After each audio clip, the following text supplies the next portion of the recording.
Morning, everybody, and thank you very much to Anthony and to you, Simon, for inviting me here.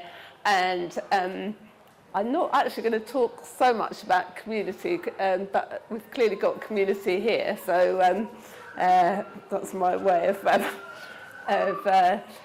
saying that what I'm going to do is hopefully open up some questions and observations. And do that to some degree through talking about work that I've been involved with and artists that I've worked with. So what I might end up doing is focusing a bit on the gloomy, but I figure that the rest of the day can pick up after that. I guess each of us here has our own inquiries, and of course they shift over time, and one thing leads to another. So I started my career first in art history and then in a gallery, and then just found public space that kind of much more interesting, really, messier, complex, full of issues, and full of a range of possibilities and different people's realities. So you're always dealing with different places, mostly with me, different artists, different constituencies, different issues, different durations, and kind of learning along the way. So one of the first projects quite early on that I worked on was with 3 artists working in hospitals as a context. And I've just brought a couple of, or 2 or 3 images here of a work that Catherine Yass produced, partly to actually show within the hospital context, but also was bought by Tate and shown in a gallery context as well. And she worked in a big psychiatric hospital in South London, in Tooting. And it had this extraordinary architecture. So what happens often with artists, obviously working in a context, is you start off with a period of investigation and research. And one of the things that Catherine was interested in was the archive. She discovered these amazing Victorian archives in the hospital, and also got very interested in the architecture. And so she did 2 bodies of work. One was very much about the architecture, about the nature of institutions and control, and the other was questioning how we perceive people who are being both treating and being treated by people in psychiatric hospitals. And so she did a series of 8 portraits and hung them through the hospital. And she didn't identify whether people were either patients or members of staff, whether they be doctors or cleaners or other people working in this as I say, very big institution. So these are like big light boxes, and they hung within the hospital. And this, for instance, was the landscape architect. So, I mean, partly it's about confounding our notions of who we all are and the sort of labels that we put onto each other. And then sort of moving out of institutions and more into public space, I was very involved with the Fourth Plinth series in Trafalgar Square, which in contrast to somewhere like a hospital, of course, doesn't have a community. It doesn't have a stable constituency at all. The people who go across Trafalgar Square are office workers, tourists, all of us probably at various times. And a number of artists made work. The initial phone call I had to point out by my chairman that there was this empty space, this Fourth Plinth, this sort of tiny bit of London that had never played host to an equestrian statue, which is what it had been designed for, took place in 1995, and it wasn't until 1999 that permissions were granted by all the different people who kind of own public space, as it were. And something I learned along the way is that sure, not any of us. And so the whole terminology around public art is contested and is something of a shorthand, I think, for a lot of us. but is kind of compromised. The first work was by Mark Wallinger, who's just in the last couple of days been announced across the press that he's done this commission for London Underground, a series of works that will be cited in every one of the 270 odd London Underground stations. This is Rachel Whiteread, who inverted the plinth and questioned the notion of monument. This is Alison Lapper, Pregnant, by Mark Quinn. And one of the things that's really important, obviously, is the whole notion of context. And I went to Dubai to give a talk last week and suddenly sort of realised as I was standing up that maybe showing this image would be very problematic somewhere like Dubai, different culture, different notions of what you can reveal and what you can't reveal. And I was told afterwards that I probably wouldn't, if I'd been living in Dubai, that would have been quite problematic to show this image. So context is a huge thing. Thomas Schutter, who brought in form and colour in a very sort of incredibly ambitious, complex work that and each of these works generate different conversations. And one of the things that was kind of found disappointing about this was a very brave and complex work, and seemed to generate very, very little conversation. Whereas, of course, Alison Lapper, Pregnant, and Mark Quinn got splashed across every single newspaper. As part of the process, we did a public consultation, as it were, though the actual decisions about which artists' work would be on the plinth were informed by a group of people, most of whom who work within the arts. And one of the things that's always quite shocking when you do a public consultation is people say some really disgusting and outrageous things. And then that against that, there's also huge support for doing things which are that might be considered contested or difficult. But I think the whole point for me of working with artists is that they're amazing investigators. They bring ideas, they generate conversation, they reflect back on us, and that we shouldn't be frightened of controversy. And artists often have I think a way of drawing out difficult issues, and one of the things that's happening is that we seem to be getting sort of more and more frightened, particularly in terms of religion, of being outspoken, of talking through things, of debating things, of finding commonality, but also being comfortable with difference. And we're better in a way to have these debates in public. This is Yinka Shonibar's work on the fourth plinth.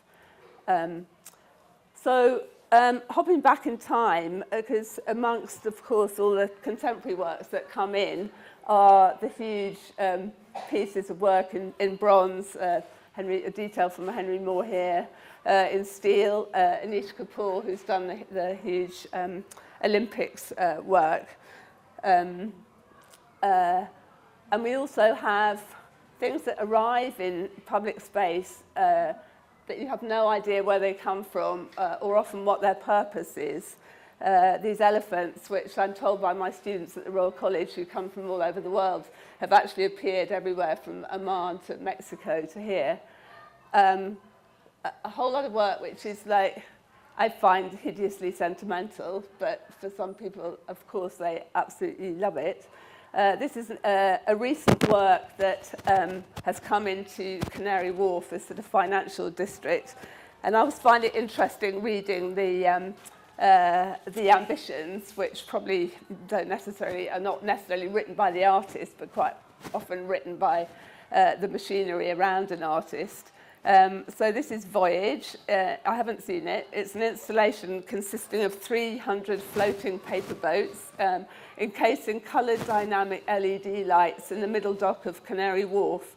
The aim of the creator's artistic vision, it says in the press release, is, quote, to provoke memories, explore aesthetic interactions, and to elicit feelings of connective human experiences in a required to participate audience. The installation is designed to be interactive, and people can change the colour of the lights on their mobile phone. Wow. I mean, so rather than this, I think I'd prefer to start a conversation about art in the public domain with Joseph Beuys. We've got the word Europe in this programme for today. A German artist who produced the iconic and extraordinary 7,000 Oaks, a very prescient work for Documenta 7 in Kassel in Germany in 1982. And this is a direct quote from Beuys. And I think we go on still talking about the legitimacy of what he's saying. I wish to go more and more outside, to be among the problems of nature and problems of human beings in their working places. This will be a regenerative activity. It will be a therapy for all of the problems we are standing before.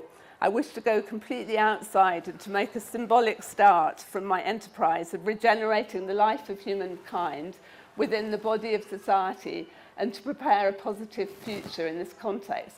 These are huge ambitions.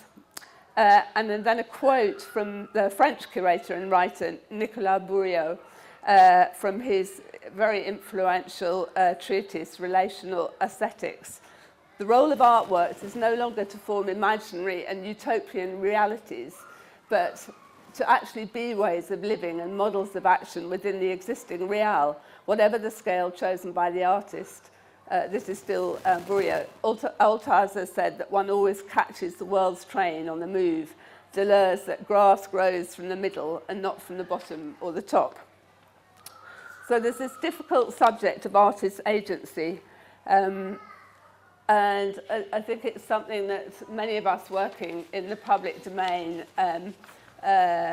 worry about. Public funders and others, perhaps with Beuys rather than Bourriaud in mind, have notoriously been pushing artists hard with an expectation that art should aim to transform, to regenerate, to inspire, to bring about change in various contexts and involve as many people as possible. I mean, we have this fascination at the moment with numbers. You can hardly read a press release without knowing how many numbers of people art is going to affect. Which seems a sort of curious measure to me. For other of us, there's more interest in artist questions, the paradoxes that art can hold. Art is something speculative and exploratory rather than something conclusive. In any event, it's important not to overstate what art can do in the public domain. And I think it's quite often important to say, actually, this place doesn't need art at all. Not everywhere is transformed by art, and people are always slightly horrified when you go into a context and talk yourself out of a job, possibly. But I think it's important that we do that sometimes. Suzanne Lacey at the Tate 10 days or so ago was quoted as saying, "An artwork is not as effective as a treaty or a law or a budget change. I don't think a single artwork transforms society. But what an artwork does is create a cultural milieu within which things will be understood differently." And as I say, public space is this is being eroded in lots of ways. I mean, we have this fear that's being propagated. I think we're now the most overlooked society in the world. I've just been to a day at the South Bank Centre where cultural directors and leaders and artists and lawyers and various other people have been looking at the erosion of freedom of expression and how people are beginning to self-censor now in the public domain. And what is it legitimate at any point to censor things? What should we allow in public space or not? And it was very unclear. There were no conclusions drawn about this, and different people have very different views, of course, about what is offensive and what we can, and what collectively we tolerate or even enthuse about in the public domain. And then definitions of art itself are being chewed out afresh. Nato Thompson, Julian Stalabras and others have a relaxed view on where art by a signature artist ends and where creativity by people who would not call themselves artists and yet are participating in what they would call art spill into each other. I mean, a case in point is in the Middle East and North Africa in the so-called Arab Spring, where images have become an incredibly important part of resistance and of resilience and of questioning and so on. Some are produced by artists and some are, of course, not produced by artists. And you know, one could question to what degree that matters. I've just, in being in Dubai, I've been with a curator whose specialism was graffiti art. And I was sort of questioning him about what the criteria for good graffiti art is, opposed to less interesting graffiti art, and whether it has leverage or whether it's aesthetically pleasing or whatever other criteria you might bring. And again, maybe that's something that we talk about later. We've experienced a big shift towards temporary work. I don't know, perhaps we're just frightened of putting things that are permanent in the public domain. Or I know I would be frightened of doing that. You know, we're in volatile times, and maybe commenting on the present and being involved with the present is as much as we can do. And also, the other huge thing that has happened in my career is the importance of process as well as of product or object. So we have arts practice that increasingly involves participation, conversation, lateral thinking, unconventional ways of research, and sometimes featuring learning as an object, as an objective, learning of a less formal, perhaps more personal kind. And this whole area of practice is the subject of recent books, which I'm sure some of you may know and some of you won't know, by Nato Thompson, Claire Bishop, Grant Kessler and others who have different perspectives and observations on the relationship between the social, the political and the aesthetic. Claire Bishop, for example, discusses what she calls participatory art in her recent book, Artificial Hells, where she examines the relationship between spectacle and participation. What she says, this new proximity between spectacle and participation. So I thought I'd just quickly talk about two examples where participation and politics have been dominating. Artist Jan van Heeswijk at Liverpool Biennial has been working for 3 years in Liverpool and has decided, what she did about 3 years ago was to, on the edge of the huge football ground in Liverpool, as a very, it's an area which is poor, is overlooked, some of it will probably be demolished, has all sorts of problems, but is of course teeming with people with a lot of skills and knowledge. And so she took over a local bakery that was being shut down. The family who ran it just simply didn't have the resources to run it anymore. And with Liverpool Biennial, this big festival that happens every 2 years, she's worked to open up this bakery, to invite people into it and to basically say yes to people. So if people offer to come and cook or want to have a series on philosophy, then she works with everybody to make this possible, and as a way of kind of animating this space, but as a way of being political as well. I teach on a curating course at the Royal College, and took the students to meet her and to see this public art work, if you like. And I think they were slightly perplexed, and we arrived there, and we were greeted, and then somebody very kindly poured tea for everybody, and we all sat down. And the person who poured the tea, who we all assumed was somebody from, somebody local, was actually the artist. And then that generated a really interesting conversation about where art begins and ends and whether it matters. I mean, Jana's an artist. She's dealing with ideas and politics and issues as perhaps any other artist would, but with a different methodology. And then the other very contrasting example is Anthony Gormley's One Another, again going back to the fourth plinth in Trafalgar Square, with the idea that over 100 days, any of us might want to go and stand on the plinth for an hour and do what we would find interesting.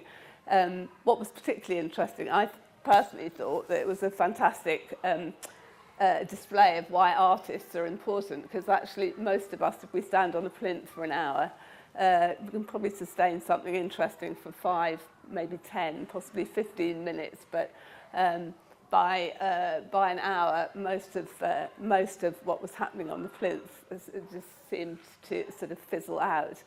And this is, again, I'd cite Claire Bishop, who talks about this. She talks about a story of our ever-increasing voluntary subordination to the artist's will. I'm not necessarily agreeing with this. So you'll remember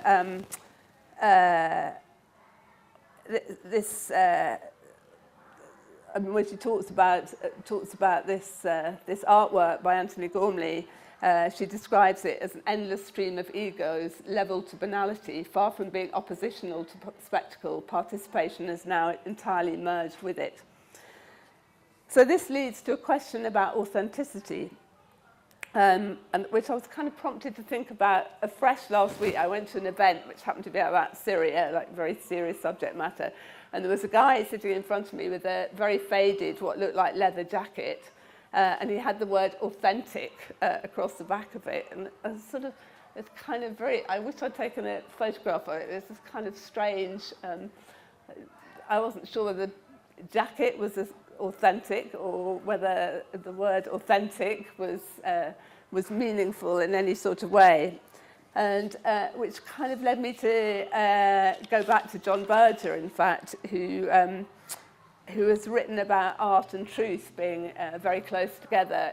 Art is countering the world that we have of lies, advertising, for instance, and he's quite romantic.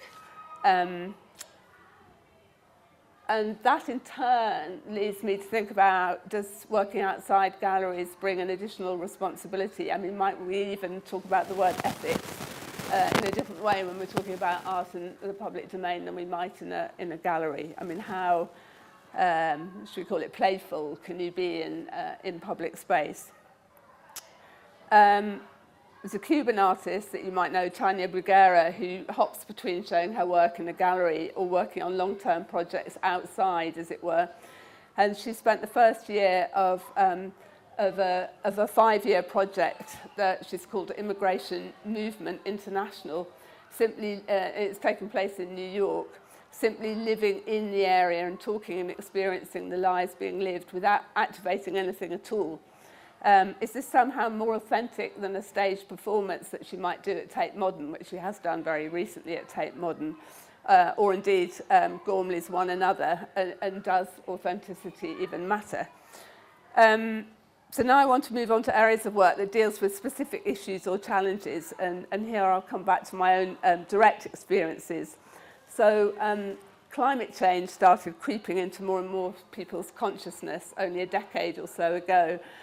Conversations about carbon emissions, alternative technologies, and so on, in addition to the whole nuclear debate. And of course, everyone had and has very different views, with a decreasing number of naysayers. It's quite interesting, there was a quote that I just came across, again in a press release a couple of weeks ago, from Mark Dion, the artist, from an unpublished manuscript dated 2001, when I was in cloud cuckoo land about the state of the world generally. And I quote from it here. He says, "Increasingly, my work has become macabre and laced with dusky pessimism. Early on, I believed that ecological calamity could be averted by awareness. If people knew about issues like the loss of biodiversity or global warming, they would act so as to halt the problem. Now I just don't believe that it will all work out. Not that there will be a single great catastrophe, but rather the world will slowly become less biologically diverse, more impoverished, an uglier, less remarkable place to live. ozone holes, burning rainforests, ecological wars, species extinction, landfill landscapes will become fantastic theatre, a spectacle of ecosystem collapse. Coming soon, he says, the planet Earth becoming a crummier place.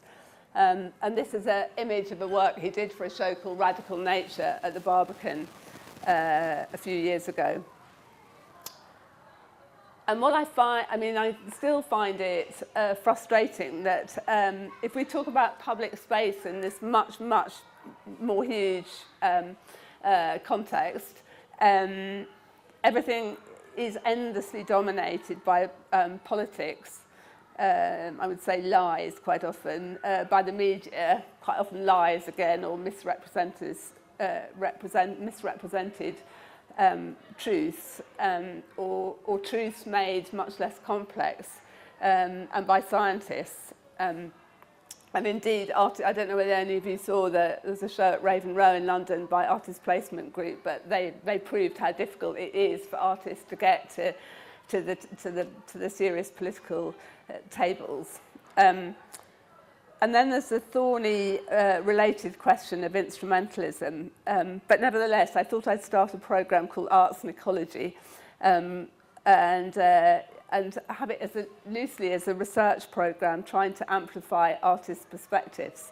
Again, call me a romantic, but I do find artists on the whole make much more interesting observations than most people, certainly more than politicians. What I would really like to do is amplify artists' opinions as well as show their work more, and to try and cross different sectors. The visual arts world is sort of tends to be very self-referential, like most sectors, sort of quite in a bubble. So I'm kind of interested in elbowing out some of the walls around art that often happens. My students are really fascinating. They'll only read a certain number of theoretical texts. If you ask them what's happened in the news, on the whole, they're more interested in reading Deleuze than perhaps knowing what's going on in Syria. So how without instrumentalizing art, can we open things up more? So I did a very simple thing, start a website, try and get some different perspectives together, commissioned and published a book with all sorts of different views, statistics and so on running through it. A lot about climate change, sure, but also about good things that are happening, bicycle production going up and so on and so on. So some of it very practical stuff and some of it conceptual or provocative, or a mixture of both. We did a series of events. So here, artist Cornelia Parker next to a politician, and there's only so far you can go in terms of short events. So there's always a kind of frustration that you kind of want to go on talking and often end up with more questions rather than less questions. But for me, that's a kind of objective in itself. And also try to raise money to work with artists, or for artists to research or to make work in a number of different situations. So this is the Bamyan Valley in Afghanistan. Two images by an artist called William Cobbing, who's spent some time in Afghanistan. Artist David Cottrell, who went out first of all with the medical corps of the army in Helmand province, and then we supported him to go actually to Kabul and have a completely different experience, more as a civilian, and just seeing how war impacts on the environment, but also on people in different ways, but also to kind of try and get away a bit from the whole notion of war as spectacle, but how something sort of more on the ground. So this was an image from Helmand, and this is one of the big carriers that take soldiers in, but also injured soldiers out of Afghanistan, and David has followed some of these kids' lives they land up in Afghanistan. They sometimes get their legs blown off 3 days later. We're not reporting people's legs being blown off, we're reporting fatalities.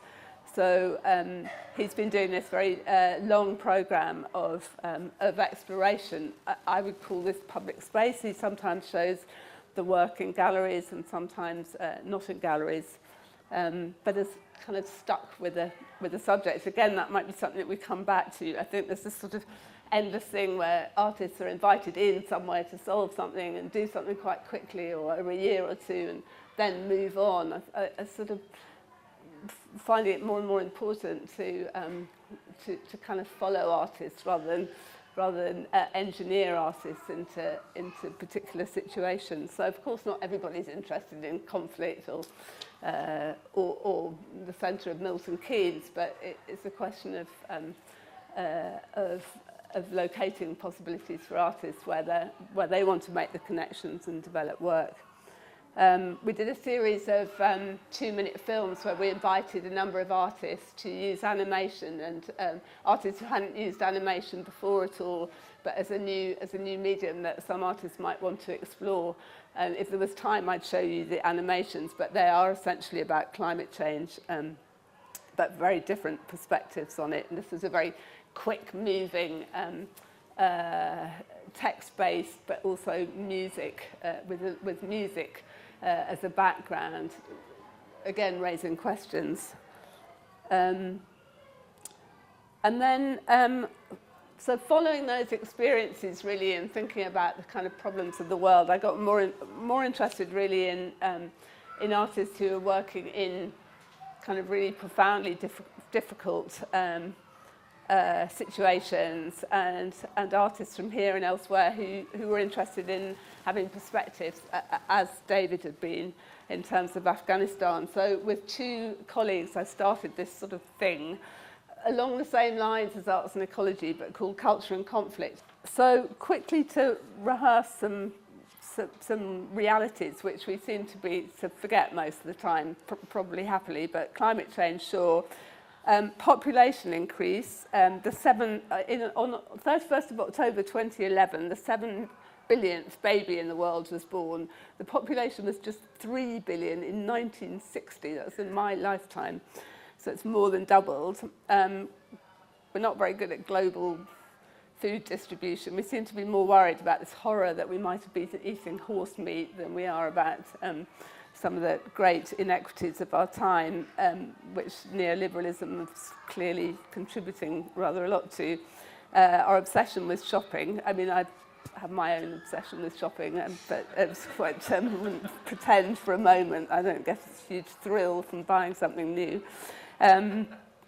But there is consumerism in a sort of pretty chilling way, and the related fact of diminishing biodiversity and diminishing natural resources. Cultural difference is manipulated and distorted, and so we've had recent wars, including in the Balkans, Guatemala, Rwanda and Burundi, Democratic Republic of Congo, Sudan, Northern Ireland, Iraq, Afghanistan, Israel, Palestine, Libya, Syria, Egypt, Mali and so on, most of which the UK is implicated in. So I think we can begin to think about Europe in slightly different terms.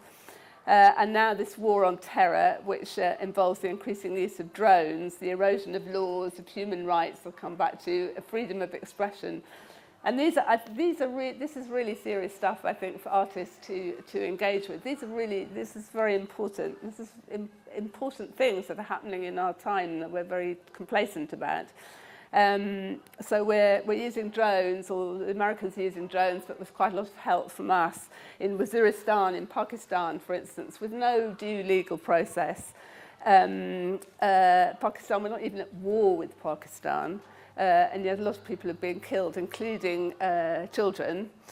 A report entitled Globalizing Terror by the Open Society Justice Initiative was released last week, detailing the extent of international collusion with the CIA. 25 countries in Europe, 14 in Asia, 13 in Africa lent some sort of assistance with respect to rendition sites and torture. So I told you I'd be gloomy, but I'm I think I'm sort of, one of the big questions is, do we focus down on this word community, whatever it might mean, and make very lovely work in a particular place, or can we, or should we, or might we somehow also, maybe at the same time, address these bigger realities? So what can art do? Or maybe a better question, what are artists doing? This question of agency, which I've referred to before. And I find it ridiculous that anybody wants to talk about the purpose of art. I've got a good quote from Plato. Plato understood the potency of culture and the arts just as much as the Taliban or Assad in Syria. And this is a quote actually by the writer J. Griffiths, who puts it much better than me. Plato declared he would ban poets from his ideal republic. Placing a garland on their heads, he would send them into exile. Storytellers, too, with few exceptions, would be barred from his state, and flutes would be illegal. What does it mean to exile the arts? Plato knew, and with phlegmatic cynicism, Plato based his republic on the premise that an ideal state will seek expansion, encroaching on neighbouring lands and resources, resulting in permanent war. His republic describes the ideal education for the state's rulers and warriors to help them pursue these aims. Hierarchical, militaristic, and consumerist, it is a state founded on class divisions, obsessive measurement and control. And then an aside from J. Griffiths, any likeness to any nation is, of course, purely coincidental. And early in the Syrian uprising, a Syrian singer, Ibrahim Kashush, was found dead with his throat slashed and his vocal cords cut out after singing at rallies protesting against Bashar al-Assad in the city of Hama. And this is not an unusual occurrence. And now that I'm researching this whole area, it is quite extraordinary how artists who've been outspoken are paying for it through torture and their lives. I would also say there's definitely interest in involving artists from outside the arts sector in this context in terms of conflict. And one example being we had 11 Afghan cultural directors here last summer. And I think we're all sort of quite cautious about this word instrumentalism, but they unquestionably saw art as a tool for change, for poverty alleviation, for job opportunities, and for intercultural dialogue. And that, to me, was quite interesting because it became a sort of somehow less precious to talk about a much wider diversity of possibility. So I just convened a meeting with a number of NGOs working in conflict zones to ask them whether they work with artists, what their expectations were.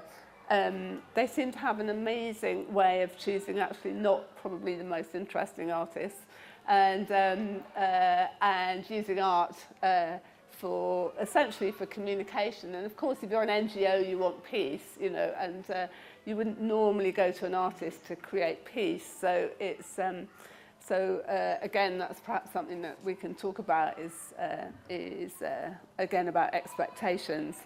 And another meeting that we did was to get a number of academics from all sorts of universities here together who all have either one foot in art or but all have one foot in art and the other foot with some kind of interest in politics in the Middle East, in conflict, in maybe in countries in Africa, but who are interested in these two areas.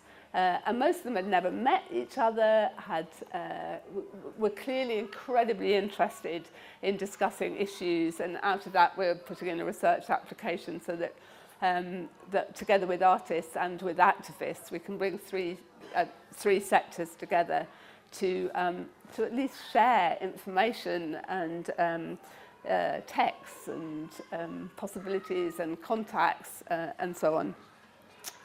So on this programme, Culture and Conflict, we've, as I say, using this arts and ecology model I've used before, but rather predictably, a website, a series of events, bringing different people from different sectors together. And hopefully what we'll do is raise money for artists who are interested in this notion of public space described in a slightly different way.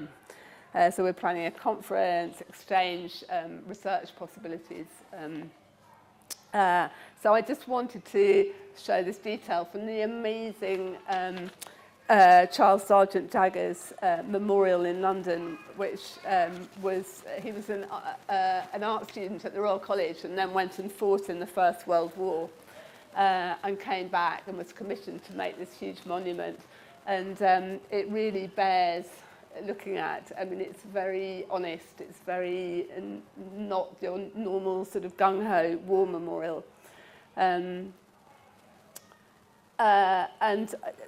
just really to sort of begin to draw to a conclusion, but the number of ways that artists might be involved in a situation like that. So in some ways it might be artists bearing witness to a particular situation, and in other instances it might be an artist being incredibly provocative in public space.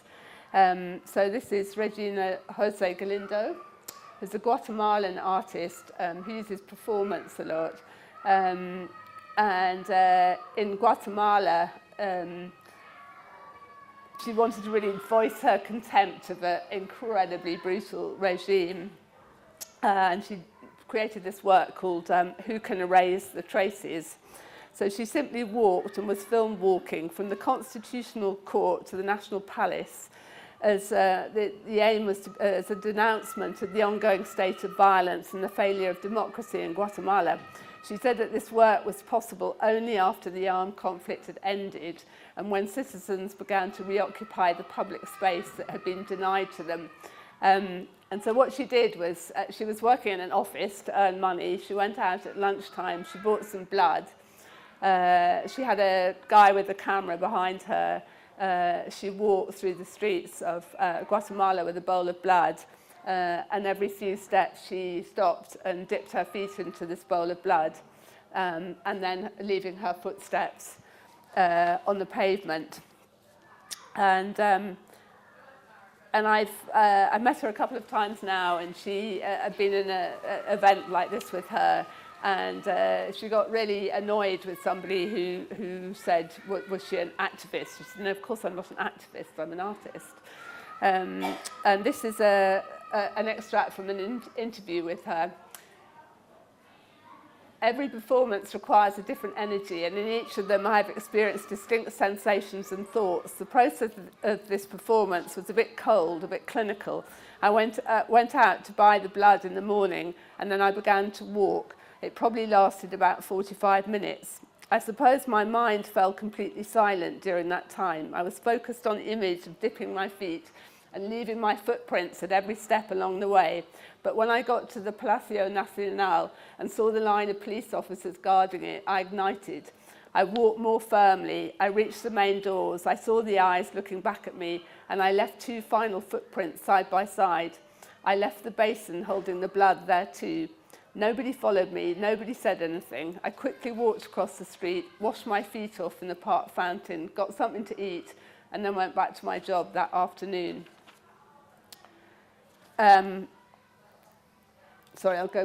Just to finish this. I say that these efforts were necessary because Guatemala is a country without memory. The people with little access to education are easy to mislead with promises and the little gifts that politicians hand out during election campaigns. In every action, I try to channel my own pain, my own energy, to transform it into something more collective. And if you're interested, you can just search her name on YouTube, and this work has kind of gone around the world. So again, it's another dimension of what we might call public art, but the use of social media and these different ways of communication when, of course, they're not blocked. We're trying to work with artists in Syria, and social media is great for all of us in the West, but can be very dangerous and very problematic, of course, in various different contexts. Again, a very different work dealing with the subject of conflict, an artist called Edmund Clark, who amazingly got access to Guantanamo Bay and has done a series of photographs not only of this this extraordinary place where people are still being held more than a decade later, again with no judicial process, and with lawyers, human rights lawyers, of course, trying to fight for them to be taken out of this hideous place. And so he took photographs of not only within Guantanamo Bay, but also of prisoners' homes, which might be in Birmingham or wherever they might live, and but also of the guards. And a bit like the Catherine Yass I told you about at the beginning, kind of mixed up these images of people basically, who we see as these sort of terrifying terrorists, when quite often they've had a bounty on their head and have been in the wrong place at the wrong time and are languishing because of it.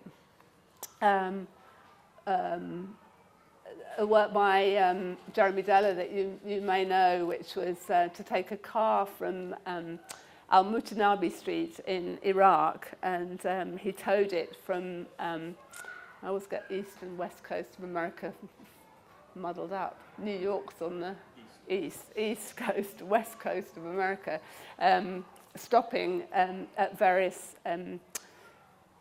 public squares, art galleries, outside shops across the way to do what the title said. It's called It Is What It Is, a conversation about Iraq.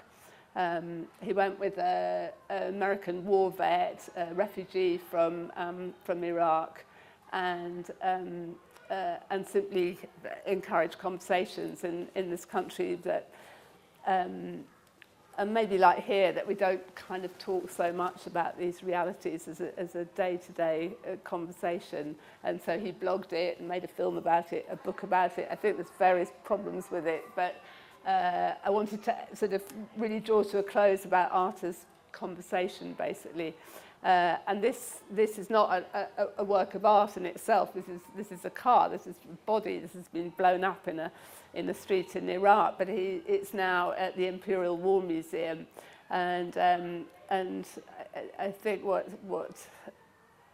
Jeremy, as the artist, has done is to generate this ongoing conversation. If you've been to the Imperial War Museum, it's quite odd. All the artifacts of war look like they've never seen war. They're all kind of polished up, and then suddenly you get this sort of mangled body rusting in the middle of it. So to draw to an end, I wanted actually to do a final quote from John Berger, or a quote from John Berger. He says, "I can't tell you what art does and how it does it, but I know that art has often judged the judges, pleaded revenge to the innocent, and shown to the future what the past has suffered, so that it has never been forgotten. I know too that the powerful fear art, whatever its form, when it does this." This is obviously not a sentence. Sorry, I think I've possibly written this down wrong. But I know too that the powerful fear art, I'll keep going, whatever its form, when it does this, and that amongst the people such art sometimes runs like a rumour and a legend, because it makes sense of what life's brutalities cannot, a sense that unites us, for it is inseparable from the justice at last. Art, when it functions like this, becomes a meeting place of the invisible, the irreducible, the enduring, guts and honour. Kind of like John Berger, because he just talks in ways that we wouldn't normally. The power of art is in that it, this is me, more prosaically obviously. Power of art is in that it doesn't hector, it's not blunt or worthy, it opens up ambiguities and paradoxes and complexity. It questions, it engages us, it kind of makes vigil, to state the obvious. And all the more reason that culture, and the arts specifically, works across borders, whether we call ourselves British or whether we call ourselves European. I thought I'd better end on the word European, since it's... And I haven't talked about funding, but the culture and conflict that we're doing at the moment is largely being funded by a German foundation. And if anybody ever wants to work in this area, I've now collected an amazing list of trusts and foundations and businesses that might fund work. So, thank you.